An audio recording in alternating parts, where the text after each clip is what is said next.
Look what I got today. Today I'm reviewing the brand new release from Genaray. This is the Genaray Twin Sun LED 2x1 panel bicolor system.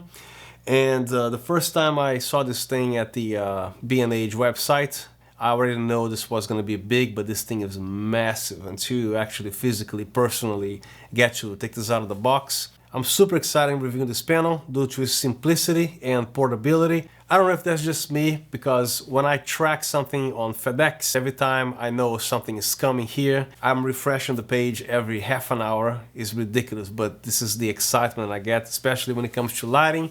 Yes, I review microphone, lenses and other stuff, but my favorite thing to have, to own, to play, to work with is lighting. As a matter of fact, I don't care if it is something like this, a little light like that, or a massive panel like this. This panel here, I really like. I was looking at the B&H pictures while this thing was in transit, but when you get to see or to unbox the first time and physically touch this thing, starting with the yoke, this thing is actually half an inch, close to half an inch thick. And the way it feels, because it is very rounded, there's no sharp edges here. So when I actually take this out of the box, it just feels good, especially the weight. According to the specification, this panel is about 20-ish pounds, and the whole box, the total weight with everything in there, is about 29 pounds. But I actually expect this panel to be heavy, but I was very impressed with the construction of this panel, because this thing is massive. This thing is built like a tank. It's nice and cold and heavy. So, and this is the back of the light over here. Is this pretty or what? I love LCD displays, especially something this big, blue and everything. You can probably read this from a mile away.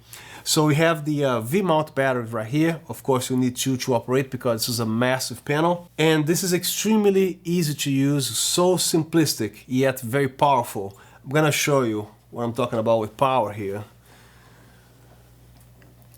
That much power. Let me go back to 10%. Turn this thing over again here. So here's the back of the unit. This is a 200 watt panel. The DC 24 to 30 volt power supply that this unit comes with. The CRI is 96, the TLCI is 96. If some of you guys don't know the difference between the two, the CRI is how the eye perceives the accuracy of the colors, and the TLCI is how your camera sensor perceives the accuracy of the colors. And of course, just by looking at this thing, you already know what the whole thing is about here, but I would like to show at least the features of the light, because we are at 10%. You cannot go below 10%, but you can actually increase in 1% increments all the way to 100%. You can either dial this way, has these little holes here, or there's a little piece of rubber here that you can actually dial like this, or whichever way you prefer. And right here is your color temperature from 3200 in 100 Kelvin increments all the way to 5600, and then you can quickly go back to 3200. And the DMX, it goes from 001, all you gotta do is press this button. It goes from 001 all the way to 512. Press it again. Here's your DMX address. Over here is your DC 24 to 30 volts. Of course, it works anywhere in the world. It's a 110 to 220 switchable automatic unit. And here your DMX in and out. This is a 3-prong XLR cable, which comes included with this light. And if you plan to use a standard XLR cable for a microphone, you might experience some errors on communication between the DMX and the light itself. This is also what they say in the manual. So here's the actual cable. If you need a longer cable or some kind of an extension, make sure this is an XLR 3-prong. That's designed for DMX apparently. And this cable here, it doesn't come with this Velcro. I just put Velcro on everything. This one I actually get at Lowe's. Home Depot doesn't sell this Velcro, but you'll be able to identify this Velcro here as soon as you go to the hardware part that sells the Velcro. And this cable here is actually very soft. It has a rubber feel to it, and it keeps its shape the way it came shipped with the light, which means when you put it away, you can actually do this very quickly. And the material of the cable is very nice, allowing you to actually pack it back like factory every time. So you have a very nice and neat setup over here, both ends of the cable facing the same direction. And then you just wrap around with this Velcro here. There you go. And then you have the cable like that, just like it came from factory. You have both ends shooting the same direction. And when you open up the cable, particularly it doesn't like tangle all over the place. The cable just opens and then everything is on the floor. So when you receive your light, you're really gonna like the way this yoke is, because it's so round and it's about almost a half an inch. It's actually over a half an inch thick. And everywhere you touch, it feels great, especially when you actually mounting the light, right? Because this is heavy, especially with these V-mount batteries. The whole thing feels like so sturdy, because this whole thing is built like a tank. Everything is aluminum. People love tapping on this stuff, right? So I'm tapping for you. Everything aluminum, including this part over here. Even this is made of metal. There's no plastic over here. The only plastic that I see is the, is this aluminum or plastic? Can't even tell. Yeah, it's metal too. Damn. Okay. I don't see any plastic over here except the V-mount battery. Looking at it real quick, and also this is plastic, of course, but everything else here is made of aluminum. So right now I'm using a very dark lens. This is a Canon 24-105 f4 at ISO 400. I also have the Luxley Tyco here, and they compete pretty well with each other as far as intensity of light output. So just using my eye, apparently, unlike many panels, because every time you go to 4200 or something like that, it usually gets brighter. But this panel apparently keeps the same brightness, because it's so annoying when we actually have 4200, and also kills the battery faster, but it gives you a more output of light, of course, right? So when you go back to 3200 or 5600, the exposure is pretty much the same. Yeah. Lastly, this microphone, I'm gonna move it right here. This is the distance. You can hear the microphone, I'm touching it. Right there. I'm actually 50 centimeters away or 20 inches away. This light has a fan. You can probably hear, because the microphone, this is a super cardioid microphone, and it is pointing directly at the light, about 20 inches away. When you turn the panel that way, you can hear even less. Man, this yoke feels great to lift this up. Oh man, it's so heavy. Love the weight. The heavier the better. And this is expected to be heavy, because you're not talking about those little newer, film school student panel. This is a professional unit designed for large things to do with it. And of course down here is a 5/8 receiver, which everything is made of metal, including the knob and everything else. This light can be mounted this way, or this way. I don't like mounting the light the other way, because the amount of stress, even on the C-stand, the light is like falling this way. I don't think it will matter at all unless you're using a barn door to actually have the panel being tilted this way, right? I don't think it is a big deal at all.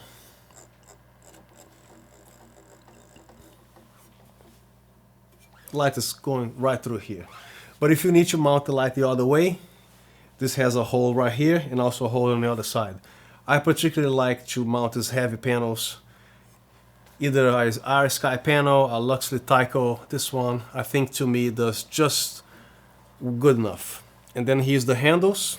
And this also gives you the option to run with the light.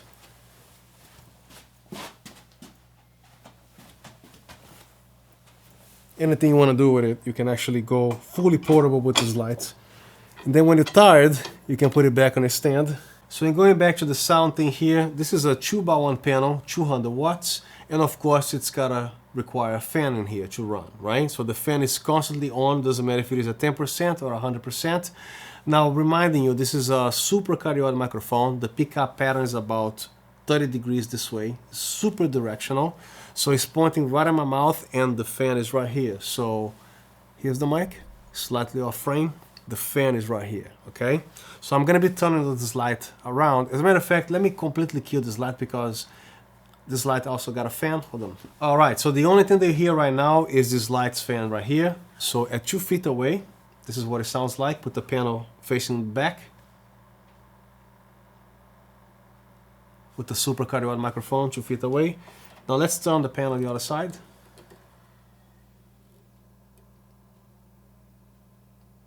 Probably got a little bit quieter. Now for most situations here, for example, this light is at 10% on an interview talking head kind of set, right? The microphone is as close as possible to the subject's mouth. off frame. Every inch counts, of course.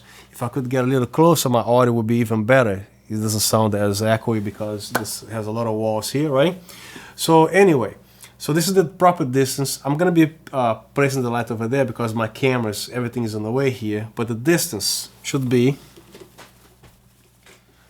about that. So let's see the interviewee is right here. So here's the actual interview situation. The light is right there, about 32 inches away. Double checking, I think it's less than 3 feet still, which is fairly close still. It's about 39 inches away. The microphone is actually placed in this direction now, right in my mouth, and the light is on the back over there. See how it is for noise. If you can hear any little bit, it's gonna be so negligible, but I got a surprise for you. Check this out. Okay, so I went back with the same setup. The light is like right here, the microphone is right there. You hear the fan? Yes, right? So right now we can go from 10% to 100%. And over here, you have this ridiculous blindness right here. So if you would decrease the light to 10%, still plenty of power.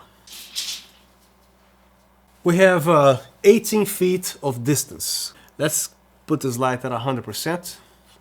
As you can see, at 50, I'm already blowing everything up. So at 100%, this is how much light output this panel gives you.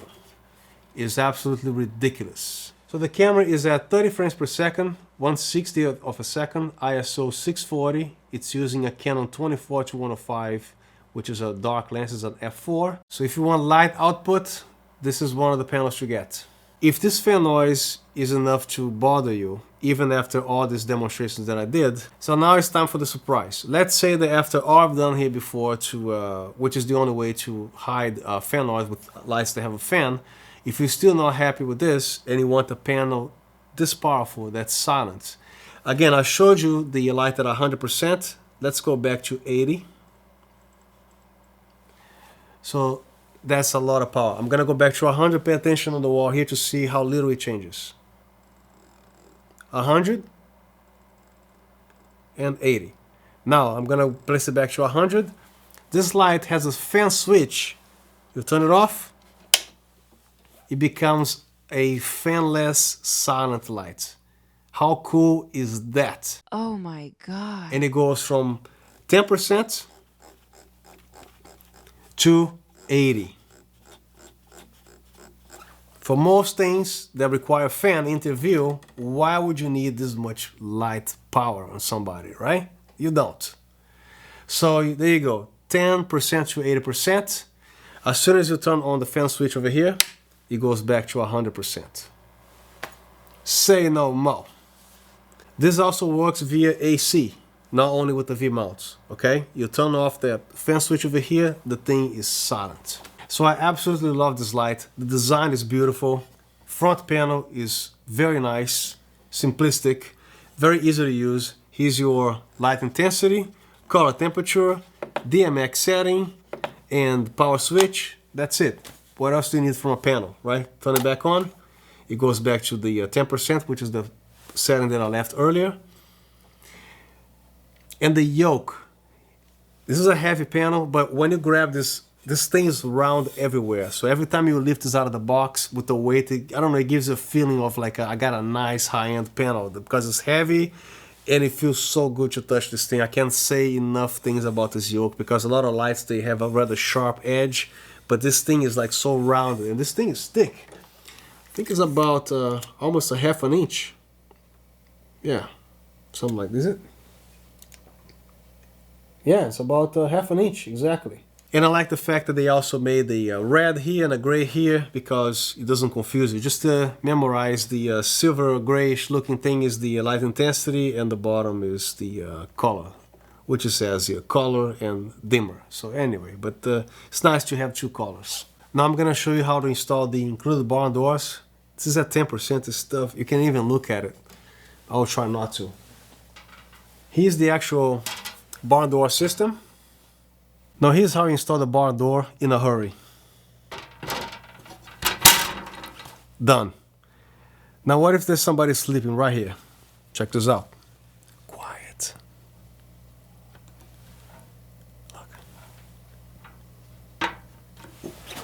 can go that quiet as well, so you don't bother anybody. Now to adjust the tilt of the panel, you only come with one knob, there's nothing here, and you can actually use these handles to do that. So keep in mind the barn doors, because the light is placed this way, it's gonna limit you to tilt to a certain way, unless you fold all the barn doors right here, this way, and then you can actually tilt even further. But your maximum tilt is about, I don't know, this many degrees, 25 degrees, something like that. So if you need more tilting, which I don't think you do, because this is plenty of tilting already. But if you need the light even more tilted, you have to mount this light in the other way, which the light is going to be facing down, and then you do whatever you want. But I particularly don't like, because the light falls so much further this way, because it's a lot of stress on the stands. I particularly don't need. This is very strong hardware. It's up to you to use a fairly expensive or large stand to accommodate the weight of this light. Because if you think you can actually hold the weight of this light on the other way to mount it like a horizontal, make sure you have the proper stand for that. That's what I'm saying. Now to tilt up, no problem. You can go all the way up like that, any way you want, up to this much. So I didn't tighten this yet, but the resistance is very nice. Everything, again, the yoke is massive. It feels great to hold this with your hand, and this whole hand, everything feels massive. And then to tilt like this, you find some resistance here. It's almost like you left this thing like semi-tightened, you know? And over here, there's a bunch of teeth, because once you tighten this, it's not going anywhere. Unlike other panels, they have just like a rubber washer or whatever, but usually heavy panels like this, it doesn't matter if it is tilted this way or down this way. Once it's locked, it's locked. Another thing to keep in mind, if you have gaffers and everything, if you're in a rush with big panels, it doesn't matter if it is a Ari or a Luxley or a Genaray, any panel this size, make sure everything is properly done, because don't forget to make sure the light is tightened over here, because you don't want somebody to be walking around with the yoke loose, the receiver loose, and then there you go, your light crashing on the ground. Especially for the beginning filmmakers. Let's say they were late on the production, you guys are running behind the schedule. First thing you gotta worry about is to make sure that everything is properly set and tightened. For example, a panel this size, if you crash on somebody, you can literally kill somebody depending where the panel hits. You don't want to damage your panel either, because these things are expensive, and there are panels even a lot more expensive than this, but you get the point. Make sure everything is tightened. Doesn't matter if it is your gimbal, your lighting, anything that you forgot to tighten. Your camera's on the ground, this panel is crashing down the ground. Make sure everything is cool, and screw if the schedule is running late. Make sure your equipment and safety of your crew and the set is #1 priority. Another thing to love about this panel is the power supply that they provide. Most do the same thing, but this one is no exception. It's 110 volts, automatically switch to 220 if you go to Europe or any other country that requires 220 volts. In Brazil, United States, for example, we use 110. Any country that you are, this will automatically switch from 110 to 220 volts. Now the coolest thing about this is because it provides a V-mount option, which means you can actually slide this thing right here. I'm only using the V-mount batteries here for the demo of this video, because I'm on a room full outlets here, so I don't need the V-mount batteries right now. But this can actually be permanently mounted in here, even if you put the panel away or back in a box. It looks like it's part of the system, which is great. And this is actually very sturdy, and this is not going anywhere. So when I put this light away, I actually leave the way it is, and it looks like it's part of the system. So when I take it out of the box, I just insert it over here on the stand, plug the power cord right here, and flip over the switch, and done. And as you can see, this DC cable here is just the right length for it. There's no stress on the cable, and you can actually even mold to be on a square shape like this for neatness. Technology has advanced a long way as far as LED lighting goes, so I'm doing a little flicker test here, because apparently this is a thing of the past. Every single light that I try, no flickering whatsoever. So this is the Genaray Twin Sun. I'm going to begin shooting at 1/60th of a second at 30 frames per second. ISO at 50, the ISO doesn't matter, just the shorter it matters. So I'm going to ramp up to 200, nothing, 500 clean, a thousandth of a second. Let me lower my ND filter here now. And then 1200, 1400, 1700, 2000ths of a second. There you go. Who shoots at that speed inside the studio? But there you go. 1/2000th of a second. So I don't even do flicker test anymore because there's no such thing as flicker anymore. Unless your light is like 5-6 years old. But these lights are brand new. There is no flickering. So another cool feature that they put in these barn doors here, so you don't have to ghetto your setup with those ugly C47 clips over here. They have the thing built in, as you can see. All you gotta do is press on this tab. And the only gel that I have here to fit this light, because this is a huge panel, this is a gel that I use to cover the front of the softbox. Now I think this thing is gonna make a lot of noise on my audio here, but I have to fold this in order to properly fit this because it has Velcro. So all you gotta do is put the gel here under the tab. So as you can see, this is a CTB color correction gel from tungsten to daylight. Of course, you don't need this type of gel here because it's a bicolor light, but this is the only gel that I got. But anyway, you can put some green, you can put some actual blue gel here, or orange or magenta, red, whatever you want to do. So this gives us the option to put a gel here for some effects or special need lighting. And to remove this, you just close the barn doors and press it here. You can just yank it out too if you want. And there you go. Close the barn door. To remove it is extremely easy. And the panel is out of here.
Alright, so I believe that should do reviewing this panel. And if you guys like what you saw, please like, share, and subscribe. It also helps my channel grow. All I'm here for is to help you guys choose what kind of gear to buy. And as much as I can, I introduce you guys new things that comes up. And if you have any questions, you know what to do. Please drop them down in the comment section. I'll respond to everything that I see there. And I also really appreciate the comments. The more comments that I see, the more exciting it is to make another video. And I try to do the best of my abilities every single time I review something like this. So once again, thank you very much for your time and see you next time.